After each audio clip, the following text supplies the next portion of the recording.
ഈ മെയ് ദിനാചരണ റാലിയുടെ അധ്യക്ഷൻ സഖാവ് എം കെ രാജൻ, AIUTUC-യുടെ ജില്ലാ പ്രസിഡന്റ് സഖാവ് എം ജ്യോതിരാജ്, പ്രിയപ്പെട്ട ട്രേഡ് യൂണിയൻ നേതാക്കളെ, പ്രിയപ്പെട്ട സുഹൃത്തുക്കളെ, all India United Trade union centre AIUTUC രാജ്യമെമ്പാടും ഇന്നിപ്പോൾ മെയ് ദിനത്തിന്റെ ചരിത്ര പ്രാധാന്യം അത് കണക്കിലെടുത്തുകൊണ്ട് സുശക്തമായ തൊഴിലാളി പ്രക്ഷോഭങ്ങൾ വളർത്തിയെടുക്കാനുള്ള ഒരു അവസരമായി ഈ ദിനത്തെ കണ്ടുകൊണ്ട് വളരെ വിപുലമായ, വളരെ ശക്തമായ മെയ് ദിനാചരണ പരിപാടികൾ സംഘടിപ്പിച്ചുകൊണ്ടിരിക്കുകയാണ്. ഇന്നത്തെ കാലത്തെപ്പറ്റി നമുക്കറിയാം.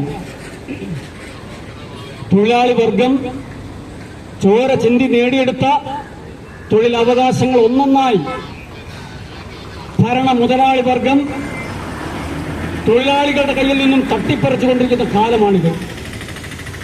നമ്മുടെ രാജ്യത്തും 29ഓളം തൊഴിൽ നിയമങ്ങളുണ്ടായിരുന്നു. തൊഴിലാളികൾക്ക് സ്ഥിരം തൊഴിൽ, സ്ഥിരം സ്വഭാവമുള്ള മേഖലകളിൽ സ്ഥിര നിയമനവും 8 മണിക്കൂർ ജോലി എന്ന തൊഴിൽ സമയത്തിന്റെ കൃത്യമായ തിട്ടപ്പെടുത്തൽ അവകാശം എന്നുള്ള നിലയിൽ നിയമപരമായി നമ്മുടെ രാജ്യത്ത് നിലനിന്നിരുന്നു. അതേപോലെ തന്നെ സേവന വേതന വ്യവസ്ഥകൾക്ക് കൃത്യതയുണ്ടായിരുന്നു. നമ്മുടെ രാജ്യത്തെ തൊഴിൽ രംഗത്തുള്ള തർക്കങ്ങൾ പരിഹരിക്കാനുള്ള നിയമമുണ്ടായിരുന്നു. അതുപോലെ പെൻഷൻ നിയമമുണ്ടായിരുന്നു. ESI, പ്രോവിഡന്റ് ഫണ്ട്, ബോണസ്, ഇങ്ങനെയുള്ള അവകാശങ്ങൾ തൊഴിലാളികൾക്ക് ഉറപ്പുവരുത്തുന്ന നിയമമുണ്ടായിരുന്നു. ഈ നിയമങ്ങളെല്ലാം 29ഓളം തൊഴിൽ നിയമങ്ങൾ തൊഴിലാളികൾക്ക് ഉണ്ടായിരുന്നു. ഈ തൊഴിൽ അവകാശങ്ങൾ ഇത് വെറുതെ തൊഴിലാളിക്ക് ആരെങ്കിലും വെള്ളിത്താലത്തിൽ സമ്മാനമായി വെച്ചു നീട്ടിയതല്ല. തൊഴിലാളികൾ നേരിടാണ് ഈ അവകാശങ്ങൾ ഉറപ്പ്. ആ പോരാട്ടത്തിന്റെ ചരിത്രം പരിശോധിക്കുമ്പോൾ മെയ് ദിനാചരണത്തിന്റെ പ്രാധാന്യം നാം പരിഗണിക്കേണ്ടിയിരിക്കുന്നു. 1886 USA അമേരിക്കയിലെ ചിക്കാഗോയിൽ വെച്ച് ഒരു മഹത്തായ തൊഴിലാളി റാലി നടക്കുകയുണ്ടായി. ചിക്കാഗോയിൽ വെച്ച് മാത്രമല്ല, 13,000-ഓളം സ്ഥലങ്ങളിലായി 80,000-ഓളം ലക്ഷക്കണക്കിന് എന്ന് തന്നെ പറയാം തൊഴിലാളികൾ അണിനിരന്ന തൊഴിലാളി റാലികൾ 1886 മെയ് 1-ാം തീയതി ലോകമെമ്പാടുമായി സംഘടിപ്പിക്കപ്പെട്ടു. ആ മെയ് ദിന റാലി മെയ് 1-ന് മാത്രം ഒതുങ്ങി നിന്നില്ല. അതൊരു ചടങ്ങ് പരിപാടിയല്ലായിരുന്നു, ഒരു ശക്തിപ്രകടനം മാത്രവുമായിരുന്നില്ല. നേരെ മറിച്ച് മെയ് 1-ാം തീയതി തുടങ്ങിയ പ്രക്ഷോഭണം 2-ാം തീയതി 3-ാം തീയതിയും ഒക്കെ തുടർന്നപ്പോൾ സാമ്രാജ്യത്വ ശക്തികൾ, മുതലാളിത്തം, അതിന്റെ അധികാരികൾ വിറളി പിടിച്ചു. 8 മണിക്കൂർ ജോലി, 8 മണിക്കൂർ വിശ്രമം, 8 മണിക്കൂർ വിനോദം, ഇതായിരുന്നു തൊഴിലാളികൾ ഉന്നയിച്ച ഏറ്റവും പ്രധാനപ്പെട്ട ആനുകൂല്യങ്ങൾ. ഇപ്പോൾ KSRTCയിലും മറ്റ് പല മേഖലകളിലും നമുക്ക് നഷ്ടപ്പെട്ടു പോയ ഈ 8 മണിക്കൂർ ജോലി എന്ന അവകാശം. അങ്ങനെ 8 മണിക്കൂർ ജോലി സമയം ആവശ്യപ്പെട്ടുകൊണ്ട് അന്ന് 8 മണിക്കൂർ ജോലി എന്ന് പറയുന്നത് വളരെ വളരെ വളരെ വിപ്ലവകരമായൊരു മുദ്രാവാക്യമായിരുന്നു. കാരണം 14-ഉം 15-ഉം എത്രത്തോളം ജോലി എടുപ്പിക്കാൻ പറ്റുമോ അത്രത്തോളം ജോലി എടുപ്പിക്കാൻ തൊഴിലുടമകൾക്ക് കഴിയുന്ന നിയമപരമായിട്ട് തന്നെ കഴിയുന്ന തൊഴിലുടമയാണ് തീരുമാനിക്കുന്നത് തൊഴിലാളി എത്ര സമയം പണിയെടുക്കണമെന്ന്. അങ്ങനെയുള്ള ഒരു കാലത്താണ് 8 മണിക്കൂർ ജോലി എന്ന ഡിമാൻഡ് 1886 തൊഴിലാളികളുടെ വിവിധ തൊഴിലാളി പ്രസ്ഥാനങ്ങളുടെ ഒരു ഐക്യവേദിയാണ് അന്ന് പ്രക്ഷോഭത്തിന് നേതൃത്വം നൽകിയത്. 8 മണിക്കൂർ ജോലി എന്നത് ഈ പ്രക്ഷോഭത്തിന് മുമ്പേയും ആ ആവശ്യം ഉന്നയിച്ചുകൊണ്ടുള്ള പ്രതിഷേധങ്ങളും പ്രക്ഷോഭങ്ങളും ഒക്കെ നടന്നിട്ടുണ്ട്. 1866 കാറൽ മാർക്സ് ഒന്നാം കമ്മ്യൂണിസ്റ്റ് ഇന്റർനാഷണലിന്റെ വേദിയിൽ 8 മണിക്കൂർ ജോലി എന്ന ആവശ്യം ഉന്നയിക്കുകയുണ്ടായിട്ടുണ്ട്.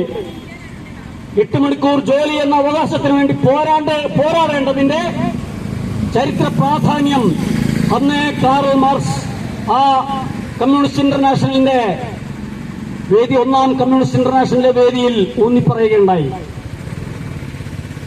അങ്ങനെ 8 മണിക്കൂർ ജോലി എന്നത് ഒരു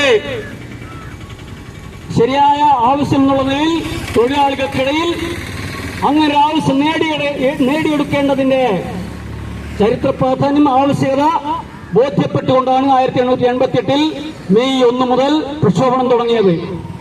തൊഴിലാളികളുടെ ഐക്യവും തൊഴിലാളികളുടെ പങ്കാളിത്തവും തൊഴിലാളികളുടെ സമര പോരാട്ട വീര്യവും കണ്ട് വിറളി പിടിച്ച മുതലാളി വർഗം ആ സമരത്തെ വിധവും തകർക്കാൻ വേണ്ടിയുള്ള ഗൂഢാലോചനയാണ് തുടർന്ന് നടത്തിക്കൊണ്ടിരുന്നത്. തൊഴിലാളികളുടെ മെയ് 4-ാം തീയതി തൊഴിലാളികളുടെ വമ്പിച്ച പ്രകടനം നടക്കുന്നതിനിടയിൽ ആരോ ഈ തൊഴിലാളികളുടെ പ്രകടനത്തിനിടയിൽ നിന്നും ഒരു ബോംബെന്ന് പറഞ്ഞാൽ ഒരു സ്ഫോടക വസ്തു എറിയുകയുണ്ടായി. പിന്നീട് അന്വേഷണത്തിൽ തെളിഞ്ഞത് ഇത് തൊഴിലാളികളുടെ ഭാഗത്തുനിന്നും ഉണ്ടായതല്ല എന്നാണ്. അത് ഏതോ ഗൂഢാലോചനക്കാർ ആണ് ഇത്തരം ഒരു സ്ഫോടനം നടത്തിയത്. തൊഴിലാളികൾക്ക് അങ്ങനെ ഒരു സ്ഫോടനം നടത്തേണ്ട ആവശ്യകത അവിടെ ഉണ്ടായിരുന്നില്ല. അപ്പോൾ ഈ സമരത്തെ തകർക്കാൻ വേണ്ടി മുതലാളി വർഗത്തിന്റെ കങ്കാണികൾ ഇങ്ങനെയൊരു സ്ഫോടനം ഉണ്ടാക്കി അതിന്റെ പേരിൽ വെടിവെപ്പ് നടത്തി 6 തൊഴിലാളികൾ അവിടെ വെച്ച് പിടഞ്ഞു വീണു മരിച്ചു. പോലീസ് ലാത്തിച്ചാർജും മറ്റ് മർദ്ദന നടപടികളിലൂടെയും ഒട്ടേറെ തൊഴിലാളികൾ പരിക്കുപറ്റുകയുണ്ടായി. ആ സമരത്തിന് നേതൃത്വം കൊടുത്ത നേതാക്കന്മാരെല്ലാം പിടികൂടി. പിന്നീട് തുടർന്നും പ്രക്ഷോഭണം തൊട്ടടുത്ത ദിവസം തൊഴിലാളികളെ യാതൊരു ലക്കും ലഗാനുമില്ലാതെ വെടിവെച്ച് അനേകം തൊഴിലാളികൾ 100 കണക്കിന് തൊഴിലാളികൾ ആ ചിക്കാഗോയിലെ തെരുവീഥികളിൽ പിടഞ്ഞു വീണ് മരിക്കുന്ന സാഹചര്യമുണ്ടായി. അങ്ങനെ വെടിവെച്ച് ആ സമരത്തെ തീർത്തു കളയാമെന്നാണ് മുതലാളി വർഗം കരുതിയത്. പക്ഷേ അങ്ങനെ അല്ല സംഭവിച്ചത്. നേരെ മറിച്ച് ഈ 8 മണിക്കൂർ തൊഴിൽ എന്നുള്ള അവകാശം ആവശ്യം ഉന്നയിച്ചുകൊണ്ട് ലോകം മുഴുവൻ സുശക്തമായ തൊഴിലാളി മുന്നേറ്റങ്ങൾ തുടർന്നുള്ള കാലത്ത് വളർന്നു വരുന്നതാണ് നാം കണ്ടത്. ഞാൻ പറഞ്ഞു വന്നത് തൊഴിലാളികൾ ചോര ചിന്തി നേടിയെടുത്ത ചിക്കാഗോയിലെ തെരുവീഥികളിൽ ചോര ചിന്തി നേടിയെടുത്ത അവകാശമാണ് 8 മണിക്കൂർ ജോലി എന്നത്. എംഗൽസിന്റെ നേതൃത്വത്തിൽ നടന്ന 2ാം ഇന്റർനാഷണലിൽ മെയ് 1 സാർവദേശീയ തൊഴിലാളി വർഗ ഐക്യദാർഢ്യ ദിനമായി ആചരിക്കുവാൻ 2ാം ഇന്റർനാഷണൽ തീരുമാനിക്കുകയുണ്ടായി. ഈ ചരിത്ര സംഭവത്തിന്റെ പ്രാധാന്യം കണക്കിലെടുത്തുകൊണ്ട് എല്ലാ വർഷവും അന്നു മുതൽ ഇന്നോണം കമ്മ്യൂണിസ്റ്റുകൾ മാത്രമല്ല, മാർക്സിന്റെയും എംഗൽസിന്റെയും അനുയായികൾ മാത്രമല്ല, ലോകത്തുള്ള തൊഴിലാളി വർഗം ഒന്നടങ്കം തൊഴിലവകാശങ്ങളെപ്പറ്റി കൂടുതൽ പരിചിന്തനത്തിന് വിധേയമാക്കാൻ വേണ്ടി തൊഴിലാളികളുടെ പ്രക്ഷോഭങ്ങളെക്കുറിച്ച് പോരാട്ടങ്ങളെക്കുറിച്ച് അതിനെ സംബന്ധിച്ചുള്ള പ്രതിജ്ഞ പുതുക്കാൻ വേണ്ടി അന്ന് 1886 ശേഷമുള്ള വർഷങ്ങളിൽ 1888 ഈ മെയ് ദിന ആചരണത്തിലുള്ള ആഹ്വാനം എംഗൽസ് നടത്തിയത്. അന്ന് മുതൽ ഇന്നോളം തൊഴിലാളി വർഗം മെയ് 1 സാർവദേശീയ തൊഴിലാളി വർഗ ഐക്യദാർഢ്യ ദിനമായി വീറുറ്റ പോരാട്ടങ്ങളുടെ പ്രതിജ്ഞ പുതുക്കുന്ന ദിവസമായി ആചരിച്ചുകൊണ്ടിരിക്കുകയാണ്. ഞാൻ പറഞ്ഞു വന്നത്, ഈ നമ്മുടെ രാജ്യത്ത്, ലോകത്തെമ്പാടും നമ്മുടെ രാജ്യത്ത് തൊഴിലവകാശങ്ങൾ സ്ഥാപിച്ചെടുക്കുന്നതിൽ തൊഴിലാളികൾ പോരാട്ടം, വീറുറ്റ പോരാട്ടങ്ങൾ, ആ പോരാട്ടങ്ങളിലൂടെ മാത്രമാണ് ഈ തൊഴിലവകാശങ്ങൾ എല്ലാം സ്ഥാപിച്ചെടുക്കാൻ കഴിഞ്ഞത്. ബ്രിട്ടീഷ് ഭരണകാലത്ത് തന്നെ തൊഴിലാളികളുടെ പ്രക്ഷോഭങ്ങൾ നടന്നിരുന്നു. എന്തിന് 8 മണിക്കൂർ ജോലി എന്ന ആവശ്യം ബംഗാളിലെ ഹൗറ റെയിൽവേ തൊഴിലാളികളുടെ യൂണിയൻ ഈ മെയ് ദിന ആചരണത്തിന്റെ അല്ലെങ്കിൽ ചിക്കാഗോ പ്രക്ഷോഭത്തിന് മുമ്പേ തന്നെ ഹൗറയിലെ ട്രേഡ് യൂണിയൻ, ഹൗറയിലെ റെയിൽവേ തൊഴിലാളികൾ ഉന്നയിച്ചിരുന്നു. അന്ന് മുതലേ ഇന്ത്യയിൽ തൊഴിലാളി വർഗത്തിന്റെ പോരാട്ടങ്ങൾ അന്ന് ഇന്ത്യയിൽ തുടങ്ങിയിരുന്നു. ബ്രിട്ടീഷ് കാലത്ത് സ്വാതന്ത്ര്യ സമര പ്രസ്ഥാനത്തിന്റെ ഭാഗമായി കൂടി വീറുറ്റ തൊഴിലാളി പോരാട്ടങ്ങൾ നടന്നിട്ടുണ്ട്. ആ പോരാട്ടങ്ങളുടെ തുടർച്ചയായിട്ടാണ് ബ്രിട്ടീഷ് സർക്കാരിന്റെ സമയത്ത് തന്നെ ചില തൊഴിൽ സമയം ക്ലിപ്തപ്പെടുത്തുന്നതും തൊഴിലാളി തർക്കങ്ങൾ പരിഹരിക്കുന്നതുമായി ബന്ധപ്പെട്ട നിയമങ്ങളൊക്കെ അക്കാലത്ത് ബ്രിട്ടീഷുകാരുടെ കാലത്ത് തന്നെ നമ്മുടെ രാജ്യത്ത് പാസാക്കിയിട്ടുണ്ട്. സ്വാതന്ത്ര്യലബ്ധിക്ക് ശേഷം 29 തൊഴിൽ നിയമങ്ങൾ നമ്മുടെ രാജ്യത്ത് പാസാക്കുകയുണ്ടായി. അത് നിയമമായി നമ്മുടെ രാജ്യത്ത് നടപ്പാക്കുകയുണ്ടായി.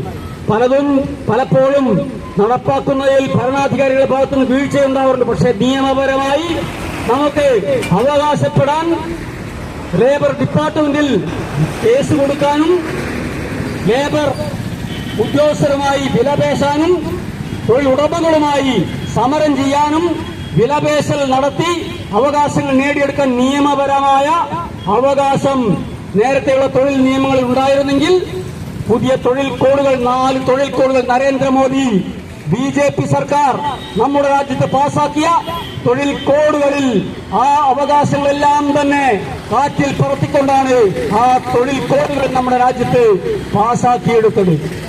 അതും കോവിഡിന്റെ കാലത്ത് തൊഴിലാളികൾക്കോ സാധാരണക്കാരായ ജനങ്ങൾക്കോ പുറത്തിറങ്ങി നടക്കാൻ പോലും കഴിയാത്ത സാഹചര്യത്തിൽ അങ്ങനെ ജനങ്ങൾ ബന്ദിയായി നിൽക്കുന്ന ഒരു സമയത്ത്, അങ്ങനെ ഒരു സമയത്താണ് തൊഴിൽ കോഡുകൾ പാർലമെന്റിന് മൃഗീയ ഭൂരിപക്ഷം BJPക്കുള്ള മൃഗീയ ഭൂരിപക്ഷം ഉപയോഗിച്ചുകൊണ്ട് സ്ഥാപിക്കുന്നത്. മുതലാളി വർഗത്തിന് തൊഴിലാളികളെ ഏറ്റവും ഗർഹണീയമായ രീതിയിൽ, ഏറ്റവും ക്രൂരമായ രീതിയിൽ അടിച്ചമർത്താനുള്ള അവകാശം കൊടുക്കുന്ന നിയമമാണ് ഈ പാസാക്കിയിരിക്കുന്ന തൊഴിൽ കോഡുകൾ. ഞാൻ പറഞ്ഞു വന്നത്, നമ്മുടെ ചരിത്രം തൊഴിലാളി വർഗത്തിന്റെ പോരാട്ടങ്ങളിലൂടെ നേടിയെടുത്ത തൊഴിലവകാശങ്ങൾ ഏതാണ്ട് പൂർണ്ണമായും നഷ്ടപ്പെട്ടു പോയൊരു പ്രത്യേക ദശാസന്ധിയിലാണ് നമ്മുടെ സമയം കടന്നുപോകുന്നത്, നമ്മുടെ ഇപ്പോഴുള്ള കാലഘട്ടം കടന്നുപോയിക്കൊണ്ടിരിക്കുന്നത്. സുഹൃത്തുക്കളെ, മെയ് ദിനത്തിന്റെ പ്രസക്തി ഇവിടെയാണ്. തൊഴിലാളി വർഗം മെയ് ദിന പോരാട്ടത്തിലൂടെ അല്ലെങ്കിൽ തൊഴിലാളി വർഗത്തിന്റെ പോരാട്ടങ്ങളിലൂടെ എവിധമാണോ തൊഴിലവകാശങ്ങൾ ഓരോന്നോരോന്നോരോന്നായി സ്ഥാപിച്ചെടുത്തത്, ആ മെയ് ദിനാചരണം തുടങ്ങുന്ന കാലത്തുള്ള ആ ഒരവസ്ഥയിലേക്ക് ഇന്നിപ്പോൾ നമ്മുടെ തൊഴിൽ മേഖല നിബന്ധിച്ചിരിക്കുന്ന ഒരു കാലഘട്ടമാണിത്. നാം ഓർക്കുക, പോരാട്ടമല്ലാതെ മറ്റു മാർഗമില്ല. എങ്ങനെ മാർക്സിന്റെയും എംഗൽസിന്റെയും കാലത്ത് എങ്ങനെ തൊഴിലാളി വർഗബോധമാർജിച്ചുകൊണ്ട് എങ്ങനെ തൊഴിലാളി പ്രക്ഷോഭങ്ങൾ, തൊഴിലാളി മുന്നേറ്റങ്ങൾ എങ്ങനെ വളർത്തിയെടുത്തോ അതേപോലെ വളർത്തിയെടുക്കേണ്ട കാലമാണിത്. തൊഴിലാളികൾക്ക് അനുകൂലമായ തൊഴിൽ നിയമങ്ങൾ സ്ഥാപിച്ചെടുക്കാൻ വേണ്ടി എന്തിന് 8 മണിക്കൂർ ജോലി എന്ന ഏറ്റവും അടിസ്ഥാന ആവശ്യം പോലും ഇല്ലാതായിരുന്നു. നമ്മുടെ KSRTCയുടെ കാര്യം MK രാജൻ നമ്മുടെ അധ്യക്ഷനിലൂടെ സൂചിപ്പിച്ചു. KSRTCയിൽ ഇപ്പോൾ 8 മണിക്കൂർ തൊഴിൽ എന്നുള്ള അവകാശം തന്നെ ഇല്ലാതാക്കിയിരിക്കുന്നു. അവിടെ 12 മണിക്കൂർ സിംഗിൾ ഡ്യൂട്ടി ഏർപ്പെടുത്തിയിരിക്കുന്നു. 12 മണിക്കൂറും അതിൽ കൂടുതലും KSRTC തൊഴിലാളികൾക്ക് അത് ഡ്രൈവറായും കണ്ടക്ടറായും മാറിയും തിരിഞ്ഞും ജോലി ചെയ്യേണ്ട സ്ഥിതി. എന്നിട്ടോ കൂലി ചോദിച്ചാൽ സാമ്പത്തിക പ്രതിസന്ധിയാണ് പോലും. സാമ്പത്തിക പ്രതിസന്ധി. മുതലാളിമാർക്ക് കൈയഴിഞ്ഞ് കൊടുക്കാൻ ഒരു മുട്ടുമില്ല. നേതാക്കന്മാർക്ക് സുഖജീവിതം നയിക്കാൻ, നേതാക്കന്മാർക്ക് സുഖലോലുപന്മാരായി വാഴാൻ ഒരു സാമ്പത്തിക പ്രതിസന്ധിയുമില്ല. തൊഴിലാളി കൂലി ചോദിക്കുമ്പോൾ പണമില്ലെന്ന് പറയുന്നു. അങ്ങനെ പറയാൻ നാവ് പൊന്തുന്ന സ്ഥിതിവിശേഷം എങ്ങനെയാണ് നമ്മുടെ ഈ കേരളത്തിലുണ്ടായത്? കേരളം തൊഴിലാളികളുടെ പോരാട്ടങ്ങളുടെ വലിയ ചരിത്രം കഥ പറയാനുള്ള ഒരു പ്രദേശമാണ്. അങ്ങനെ ഒരു സംസ്ഥാനത്ത് ഇടതുപക്ഷ ജനാധിപത്യ മുന്നണി എന്ന് വിളിക്കുന്ന, സ്വയം വിളിക്കുന്ന ഒരു മുന്നണി, വിപ്ലവകാരികൾ എന്ന് ചമഞ്ഞു നടക്കുന്ന നേതാക്കന്മാർ ഭരിക്കുന്ന ഈ കാലത്ത് ഈ മുന്നണിയുടെ കീഴിൽ KSRTC-യിൽ തൊഴിലാളിക്ക് 8 മണിക്കൂർ തൊഴിൽ എന്ന അവകാശം തൊഴിലാളിയുടെ കയ്യിൽ നിന്നും ചവിട്ടിത്തെറിപ്പിച്ചിരിക്കുന്നു, പിടിച്ചു വാങ്ങിയിരിക്കുന്നു. അവന് കൂലി കൊടുക്കാനുള്ള ബാധ്യത പോലും KSRTC-ക്ക് ഇല്ല, അല്ലെങ്കിൽ സർക്കാരിനില്ല. KSRTC തൊഴിലാളിക്ക് കൂലി കൊടുക്കാനുള്ള ബാധ്യത സർക്കാരിനില്ല എന്ന് കോടതിയിൽ പറയാൻ നാവുകൊണ്ടുന്ന അവസ്ഥ നമ്മുടെ കേരളത്തിലുണ്ടായിരിക്കുന്നു. ഇടതുപക്ഷ ജനാധിപത്യ മുന്നണി ഭരിക്കുന്ന കേരളത്തിൽ. എന്താണ് സുഹൃത്തുക്കളുടെ കാര്യം? മറ്റൊന്നുമല്ല, പിണറായി വിജയൻ, ഇടതുപക്ഷ ജനാധിപത്യ മുന്നണി, CPIM നേതൃത്വം കൊടുക്കുന്ന ഈ ഭരണ സംവിധാനം കമ്മ്യൂണിസത്തിന്റെ നാമധാരികളുടെ മാത്രം ഒരു ഭരണ സംവിധാനമാണ്. കമ്മ്യൂണിസവും ഇടതുപക്ഷീയവും ഒന്നും ഈ കൂട്ടർക്ക് പ്രശ്നമേ അല്ല. ഇവർ ഈസ് ഓഫ് ഡൂയിങ് ബിസിനസിന്റെ ആളുകളാണ്.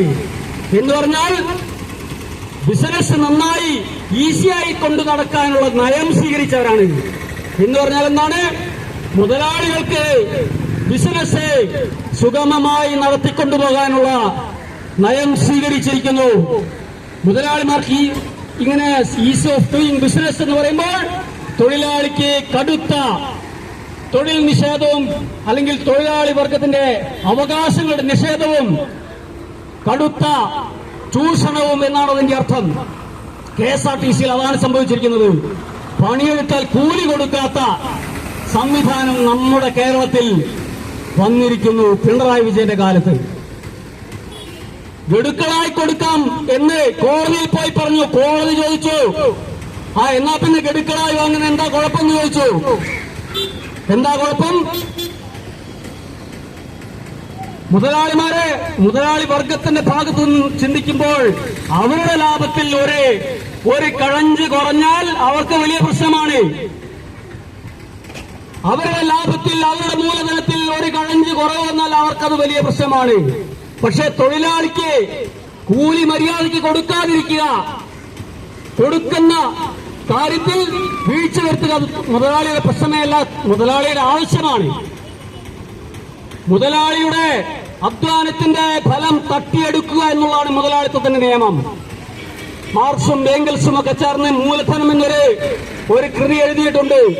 മൂലധനം എന്നാൽ തൊഴിലാളികളുടെ അധ്വാനത്തിൽ നിന്നും തട്ടിയെടുത്താണ് മൂലധനം വളരുന്നത് എന്നാണ് സാമ്പത്തിക നിയമം. മിച്ചമൂല്യ സിദ്ധാന്തം എന്നൊരു സിദ്ധാന്തം ഉണ്ടായിട്ടുണ്ട്. മാർക്സും ഏംഗൽസും ചേർന്ന് മിച്ചമൂല്യ സിദ്ധാന്തം ആവിഷ്കരിച്ചപ്പോൾ തൊഴിലാളികളുടെ തൊഴിൽ സമയം എത്രത്തോളം കൂടുന്നോ, തൊഴിലാളികളുടെ കൂലി എത്രത്തോളം കുറയുന്നോ അത്രയും മുതലാളിക്ക് ലാഭവും അതിലൂടെ മൂലധനവും വികസിക്കും. അതാണ് പറയുന്നത്. അപ്പോൾ നമ്മുടെ സംസ്ഥാനത്ത് പിണറായി വിജയൻ KSRTC തൊഴിലാളിക്ക് കൂലി കൊടുക്കാതിരിക്കുമ്പോൾ മുതലാളിക്ക് ലാഭം കൂടുന്നു. KSRTC തൊഴിലാളികളുടെ ജോലി സമയം 8 മണിക്കൂറിന് 12 14 മണിക്കൂർ വർദ്ധിപ്പിക്കുമ്പോൾ മുതലാളി വർഗത്തിന്റെ മൂലധനത്തിന് പെരുപ്പമുണ്ടാകുന്നു. KSRTC-യിൽ സ്വിഫ്റ്റ് എന്ന് പറയുന്ന ഒരു സ്വകാര്യ കമ്പനിയുടെ സ്വഭാവമുള്ള ഒരു കമ്പനി അവിടെ തിരികെ കയറ്റിയിരിക്കുന്നു. KSRTC എന്ന് പറയുന്ന പൊതുമേഖലാ സ്ഥാപനത്തിന്റെ ഇടയിൽ നിയമവിരുദ്ധമായ യഥാർത്ഥത്തിൽ ഒരു സ്വകാര്യ കമ്പനി തിരികെ കയറ്റിയിരിക്കുന്നു. അവിടെ തൊഴിലാളിക്ക് ഒരാതൊരു ആനുകൂല്യവുമില്ല. വൈകുന്നേരം 700 രൂപ കൂലി വാങ്ങി പോയിക്കൊള്ളുക. ESI ഇല്ല, PF ഇല്ല, പെൻഷൻ ഇല്ല, മറ്റൊരു തരം ആനുകൂല്യങ്ങളുമില്ല. ഇതാണ് സ്ഥിതി. ആരാണ്? ഇടതുപക്ഷ ജനാധിപത്യ മുന്നണി, കമ്മ്യൂണിസം.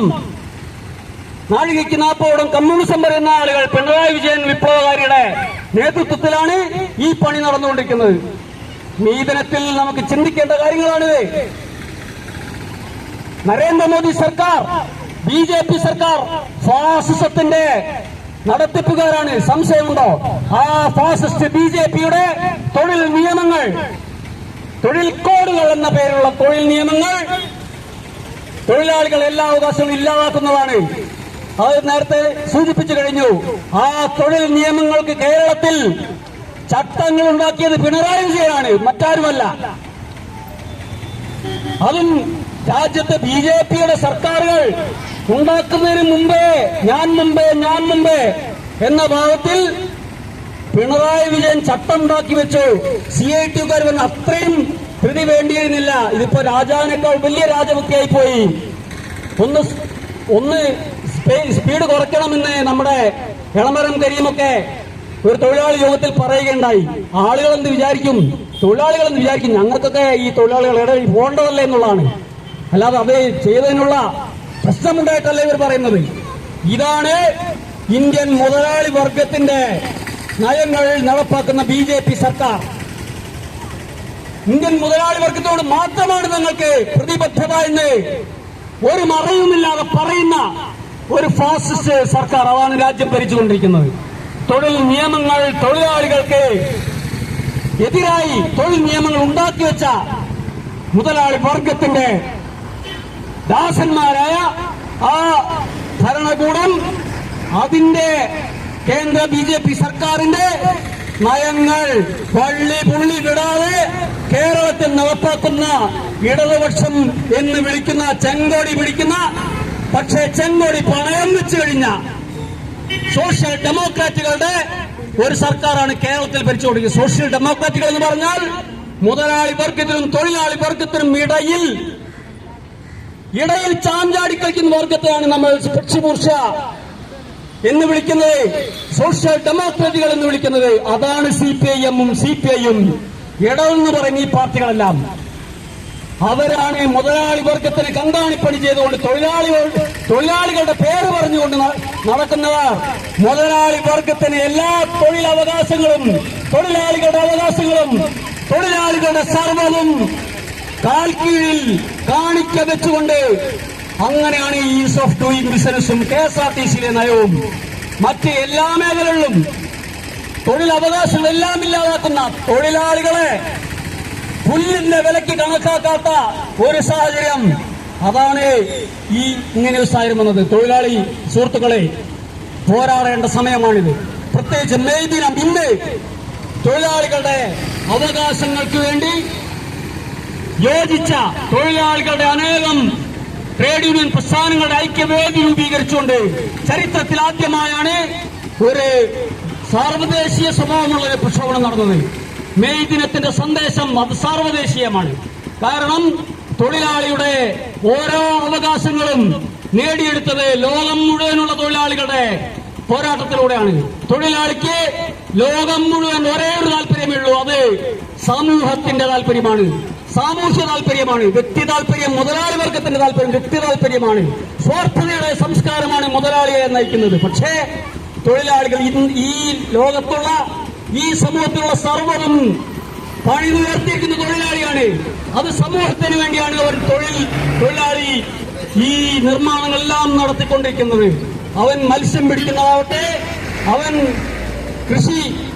കൃഷിരംഗത്ത്, കാർഷിക രംഗത്ത് ഉത്പാദിപ്പിക്കുന്നതാവട്ടെ, അവൻ ബിൽഡിംഗ് ഉണ്ടാക്കുന്നതാവട്ടെ, അവൻ റെയിൽവേയിൽ ഗതാഗതത്തിന്റെ മേഖലയിൽ പണി ചെയ്യുന്നതാവട്ടെ, KSRTCയിൽ കണ്ടക്ടറും ഡ്രൈവറുമായി ജോലി ചെയ്യുന്നതാവട്ടെ, അല്ലെങ്കിൽ സർക്കാർ ജീവനക്കാരെ പോലെയുള്ള സേവന രംഗത്ത് പ്രവർത്തിക്കുന്നതാവട്ടെ, സമൂഹത്തിന്റെ ആവശ്യത്തിന് വേണ്ടിയാണ് തൊഴിലാളി പണിയെടുത്തുകൊണ്ടിരിക്കുന്നത്. അപ്പോൾ തൊഴിലാളിയുടെ സംസ്കാരം അത് അധ്വാനത്തിന്റെ സംസ്കാരമാണ്, കൂട്ടായ്മയുടെ സംസ്കാരമാണ്. അങ്ങനെയുള്ള കൂട്ടായ്മയുടെ, അധ്വാനത്തിന്റെ സംസ്കാരം, അതിന്റെ അടിസ്ഥാനത്തിൽ ഇന്ന് പക്ഷേ തൊഴിലാളികൾക്കെല്ലാം ഈ സംസ്കാരം ഉയർന്ന സാംസ്കാരിക നിലവാരമുണ്ടോ എന്ന് ചോദിച്ചാൽ അത് ഇല്ല എന്ന് പറയേണ്ടി വരും. കാരണം നമ്മുടെ സമൂഹത്തിൽ പ്രബലമായിട്ടുള്ളത് മുതലാളി വർഗത്തിന്റെ സ്വാർത്ഥതയുടെ വ്യക്തിവാദത്തിന്റെ സംസ്കാരമാണ് പ്രബല സംസ്കാരം എന്നുള്ളതുകൊണ്ട് തൊഴിലാളികളെ ആ സംസ്കാരം അവരെ ബാധിച്ചിട്ടുണ്ട്. പക്ഷേ തൊഴിലാളികളുടെ ശരിയായ ചരിത്രപരമായ കടമ എന്ന് പറഞ്ഞാൽ കൂട്ടായ്മയുടെ സംസ്കാരം വളർത്തിയെടുക്കുക. അതാണ് നമ്മുടെ വർഗബോധമുള്ളവരായി തീരുക. വർഗബോധമുള്ള തൊഴിലാളിക്ക് മാത്രമേ ഈ സമൂഹത്തെ മനുഷ്യരാശിയെ മുന്നോട്ട് നയിക്കാൻ കഴിയുള്ളൂ. ചരിത്രപരമായി തൊഴിലാളിയുടെ ഉത്തരവാദിത്വമായി തൊഴിലാളി വർഗത്തിന്റെ ചുമലിൽ വന്ന് പതിച്ചിരിക്കുന്ന ഒരു ബാധ്യതയാണിത്. ഒരു ഉത്തരവാദിത്വമാണ്.